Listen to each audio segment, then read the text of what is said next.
जय माँ इंद्राक्षी, जय अम्बे। इंद्राक्षी धाम में दर्शकों आप सभी का हम हार्दिक स्वागत करते हैं। आज के दिन जिन जातकों का जन्मदिवस है, मैरिज एनिवर्सरी, उन सभी को हमारी तरफ से बहुत बहुत शुभकामनाएं। भोजपत्र के अनेकों प्रकार के लाभ होते हैं। चाहे आप उससे यंत्र बनाएं, कार्य सिद्धि करें, घर के वास्तु को दूर करें, नज़र दोष को दूर करें, अनेकों प्रकार की कामनाओं को सिद्ध करता है भोजपत्र।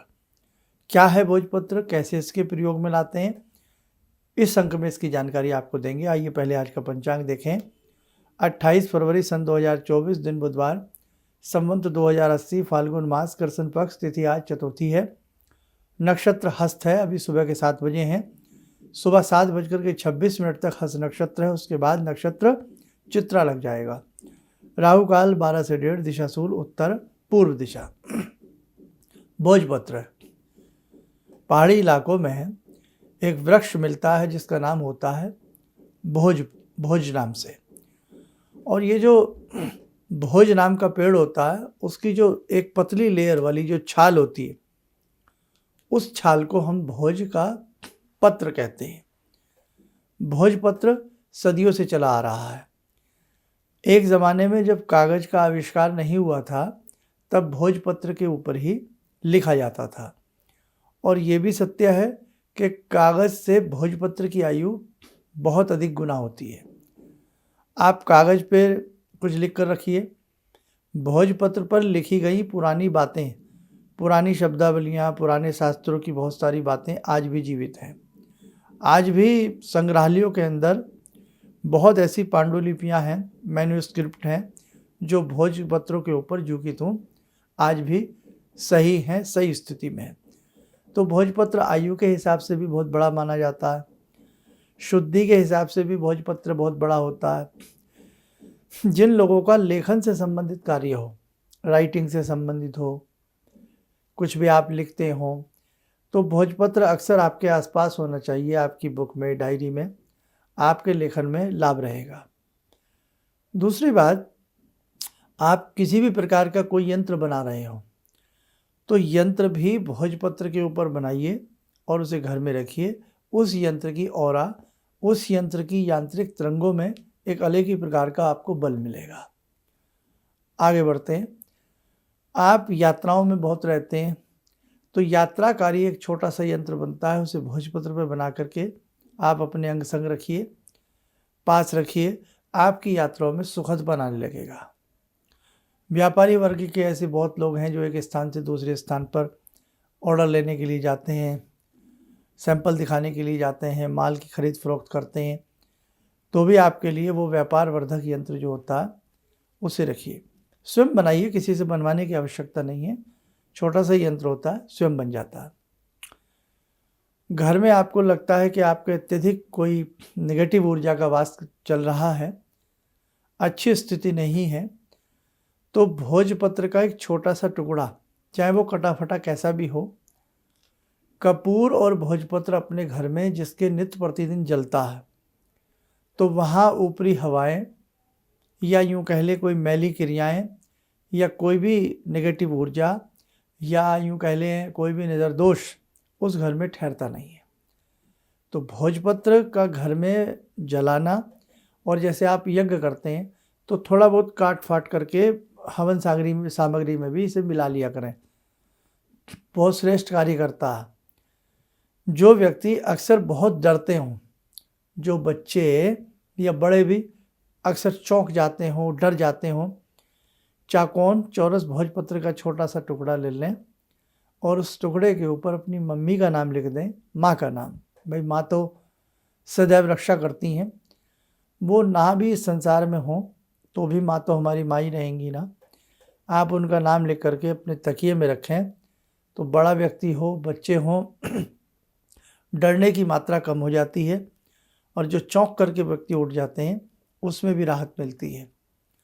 सफ़ेद चंदन का टुकड़ा और भोजपत्र, छोटा सा टुकड़ा और भोजपत्र किसी चांदी के ढोलक में, चांदी के ताबीज़ में डाल करके पहनने से भी जिन व्यक्तियों के कार्य नहीं बनते, कार्य बिगड़ते हैं, तो ये आप ऐसा धारण करें।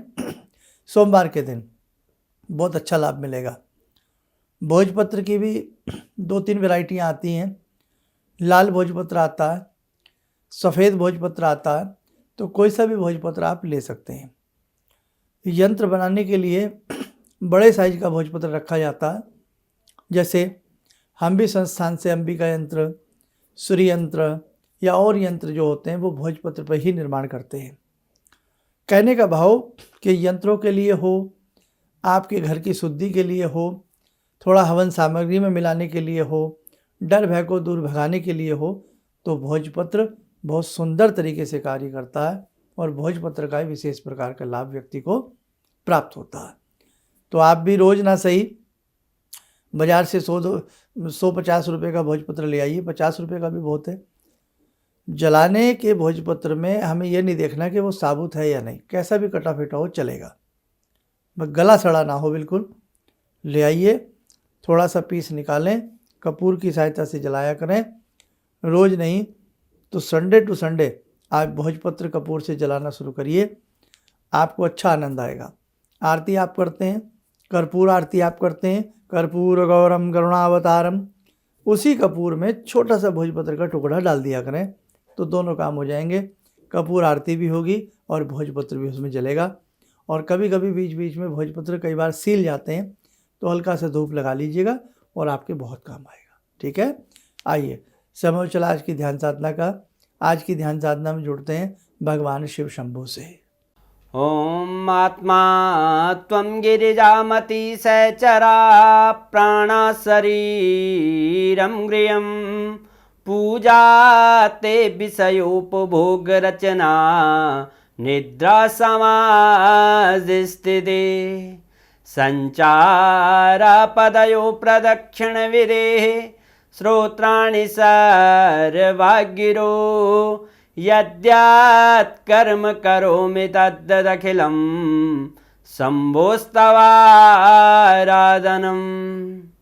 चन्द्रोद्भासितशेखरे स्मर हरे गंगाधरे शङ्करे सर्पे भूषितकण्ठकर्णविवरे नेत्रोत्तवे स्वानरे दन्ते त्वकृतसुन्दरां वरदरे त्रैलोक्यसारे हरे मोक्षार्तिं कुरु चित्तवृत्त्यमचलं मन्येस्तु किं कर्म वे वन्दे देव उमापतिं सुरगुरुं वन्दे जगत्कारणं वन्दे पन्नगभूषणं मृगधरं वन्दे पशूनां पतिं वन्दे सूर्यशशाङ्कवह्निनयनां वन्दे मुकुन्दप्रियं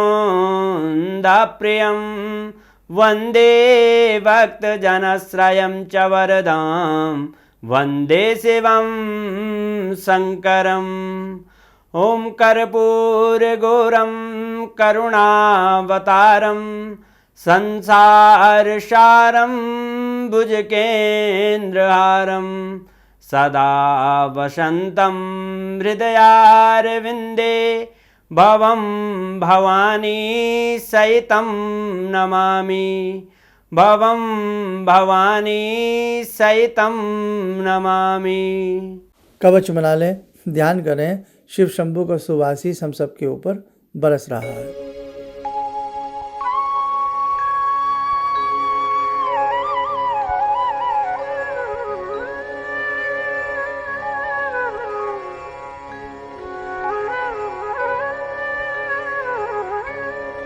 ओम बोलते हुए नेत्र खोले, सामान्य हो जाए।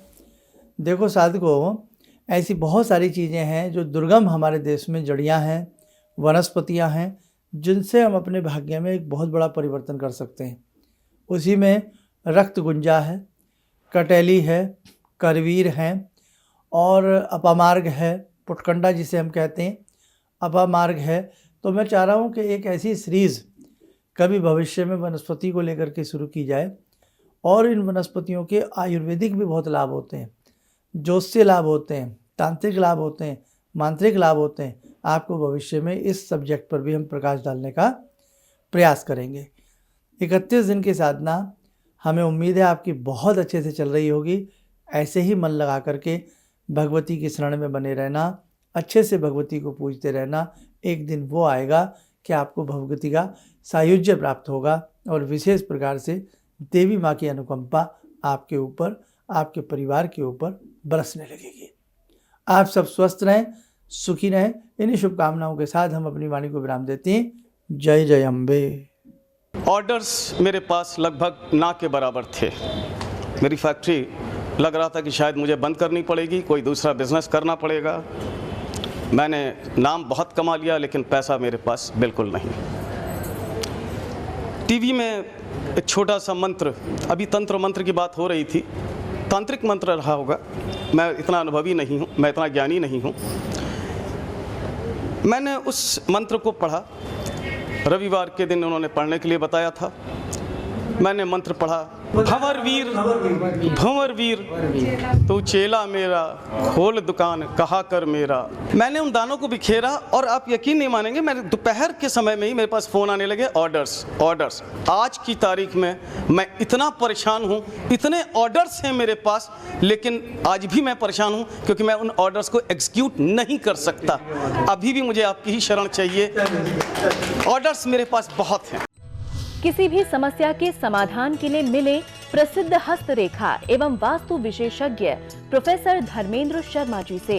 नोट: शिविर में भाग लेने हेतु एवं व्यक्तिगत रूप से मिलने के लिए कॉल करने का समय सुबह 10 बजे से शाम 6 बजे तक।